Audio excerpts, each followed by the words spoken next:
मैं उस धर्म की बात कर रहा हूँ जो राजनीति की आड़ में खेला जा रहा है। अगर इस देश में राजनीति तरीके से राम राज्य लाओगे तो फिर माता सीता को जंगल जाना ही पड़ेगा।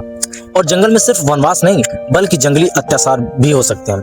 जितनी भी कुख्यात हरकतें महिलाओं के साथ की जा सकती हैं वो सभी की जाएंगी, क्योंकि जिस देश में महिलाओं को धर्म की आड़ में उनका सम्मान लुटाया जा रहा है और जिस तरीके से इस देश में रेप होना एक आम बात बन चुका है और राजनीतिक पार्टी बलात्कारियों से मिलकर बनी हो, तो फिर इस देश में आप चाहे जितनी भी नारी सम्मान की बात कर लें, लाल किले पर खड़े होकर जितने भी मगरमच्छ के आंसू बहा लें, बेटी बचाओ बेटी पढ़ाओ की बात कर ले, महिलाओं और बेटियों के लिए जितनी भी स्कीम लाते रहोगे, तो फिर उसकी आड़ में महिलाओं और बेटियों का बलात्कार होता ही रहेगा। और इस देश का यह नियम भी बन चुका है।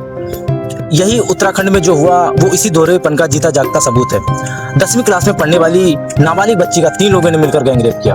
पूरन सिंह रावत, बीजेपी नेता, पूर्व मंडल अध्यक्ष और ग्राम प्रधान, विनोद सिंह रावत और नमित सिंह रावत। लड़की शादी समारोह में गई थी, मदद के लिए उसने फोन पर कॉल करने की भी कोशिश की, तो इन दरिंदों ने अपने पार्टी का सहारा लेकर, यानी कि मैं इस पार्टी का हूं तो फिर मुझे कुछ नहीं होगा, तो उसे बेरहमी से पीटा और उसे निर्वस्त्र किया, कमरे में बंद कर दिया। तो फिर सवाल यहाँ पर यही खड़ा हो जाता है कि मोदी जी जितने भी महिला सम्मान की बड़ी बड़ी बातें कर लें और जितने भी मगरमच्छ के आंसू बहा लें, लाल किले की प्रचीर से महिला सम्मान की घोषणा कर लें, महिला सम्मान की बातें बाद में करिएगा, ऐसा मैं कह रहा हूँ मोदी जी से, पहले अपने नेताओं से महिला को सुरक्षित कर लीजिए। यही है बीजेपी की असली चाल, चरित्र और चेहरा।